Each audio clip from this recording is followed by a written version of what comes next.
I'm reading from my short story. I love picking strange names for them. So mine's called Arriving from Always. I have a sleeping puppy on my lap. So if you do see random ears and noses and feet, it's the puppy.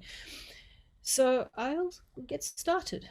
Um, Noel was waiting for me in the parking lot when I exited the quarantine station, blinking against the natural light I'd missed for 2 weeks.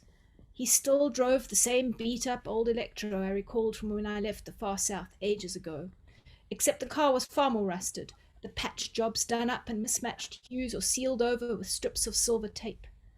Hey, he said by way of greeting as he took my suitcase from me and stowed it on the back seat. Hey. I hesitated by the passenger side and glanced at the seat with its ripped upholstery. My misgivings tabulated a concise list of any number of awful things that might be lurking there, including bedbugs and roaches. The footwell swarmed with discarded biocontainers. Ugh. Would it be rude for me to spritz this with sanitizer before I sat? My fingers hesitated over the zip of my shoulder bag. I was still masked up, so that should do. Sorry about the car. He swung into the driver's side. Wincing, I climbed in and shifted my feet in a sea of containers. Interior smelt faintly of mushrooms. Can't believe she's still going. We're a bit at the art's end of the continent, in case you hadn't noticed. He gave me a wry laugh that shook his grey-blonde dreads. Older, more sun-bronzed, he was still the same Noel I recalled, perhaps more ropey. The ink of the snake tattoo on his left arm had turned muddy and indistinct. How much had I changed to his eyes? While the exterior of the Electro left much to be desired, she started up at the flick of a switch, and Noel nosed her out of the lot and onto the streets. I squinted against the glare as we left town centre. Most of the buildings were shuttered, some even gaping emptily. Then we whirred out onto the coastal road. My heart leapt at the first sight of the cobalt ocean with its whitecaps, and the blue-grey mountains in the distance across the bay. Noel's shoulders loosened. He pulled a roll-up from behind an ear, and he grinned at me. Things not looking so good here, hey? Things not looking good all over, actually. Wouldn't say so, looking at you. He gave a low whistle, then stuck the roll-up in his mouth and lit up with a deft flick of an antique lighter. You look like you could murder someone with your bare hands. You would too, if you've done basic training, I said. Nuh-uh, not for me, you know that. The acrid stench of weed filled the car. I tried to roll down the window, but it only moved about a quarter of the way. The small inrush of salt, sweet air helped somewhat. Noel puffed at his roll-up, heedless that his smoke discomforted me. How was quarantine? Boring as all hell. The signal kept dropping. Spent most of the time watching a gecko hunt mosquitoes near the light fitting. That bad, huh? Far more riveting than watching paint peel. I bit back the acerbic comment about to slip off my tongue. It was doubtful Noel ever left the far south.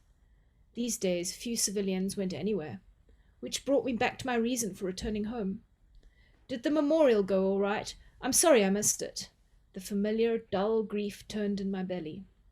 He gave a half-shouldered shrug, but kept his eyes on the curving road. Okay as things go. My ma was there for her, did what was needed. There were no recriminations. No, you could have come sooner. Your ma needed you, or anything like that.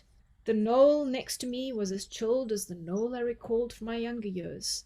So long as he could smoke spliff, listen to whatever ambient drone he could download, and go surfing, he was cool. The world could come crashing down and he'd be there, humming while rolling himself another smoke. He was satisfied with so little. I'm glad. What else could I say? Ma and I hadn't spoken since I'd left. How's your kid? This brought up a smile. She's 12 in a week's time. Looks just like her ma. The smile grew wan. Noel and I had stayed in touch over the years despite the gulf that yawned between us, sporadic text messages where our conversations were bland and basic. As an operative, I had my hands full with the Grentech business, and Noel, well, he surfed and tended his hydroponics. The glen was mostly the same as I'd recalled. A recent fire had blackened the mountains, but good winter rainfall had furred the slopes with a dull green pelt of heath. The old hotel that doubled as the town hall had been repainted an ugly orange, and the black and white sign announced it as Else Bay Hotel. It had lost its H since I'd last been here, and no one had bothered to put it back. As much as I wanted to check my tablet to see if there were any communications from head office up in Josie, I resisted the urge. There'd be time for that later. My superiors had been adamant that I sort out my mother's estate. One individual's efforts to stave off the apocalypse would hardly be missed for a few weeks. At least that was the running joke at the HQ whenever someone took personal time. More houses along the main road headed up the valley were boarded up, and the tarmac was so riddled with potholes Noel had to drive extra slow. My childhood home was a few hundred meters further along, on the mountain side of the road, and lost behind an unkempt hedge of plumbago. A rampant ficus that had no doubt already disturbed the foundations with its invasive root system presided over the structure, threatening to completely envelop the roof. Well, here we are. Noel pulled up in front of the garage, which gaped at us with a half-shut door. I suppressed a small shudder and couldn't quite bring myself to get out. I've tried to keep the place from falling apart completely, but it's old, I know. With a sigh, I popped open the door and climbed out. And it's not your house. Noel got my suitcase from the back. You going to be all right? Me and Chani will come over with dinner later, if that's okay. We can go shopping for supplies tomorrow. My eyes prickled, and I swiped at them with the back of my wrist. That will be great, thank you. Keys under the doormat. Mars left some boxes stacked in the kitchen so you can start packing stuff. There's a marker pen in the top drawer in the study you can use to label, okay? Okay. I still couldn't move. Want me to carry your suitcase up the stairs? He made a show of hefting it. You got a corpse in here or something? His smile was tight at the edges. It's no trouble, I said, keeping my expression neutral as I took my suitcase from him. He was right. It did feel as if it weighed more than it had when I left the quarantine station. My hands prickled. I'd have to wash them, and soon. We ran out of words and ended up regarding each other for a few heartbeats of an awkward silence until Noel tossed out a "see you later" and got back into his electro. I watched him dodge potholes the rest of the way up the road, after which a stillness descended upon me in the absence of the humming electric engine.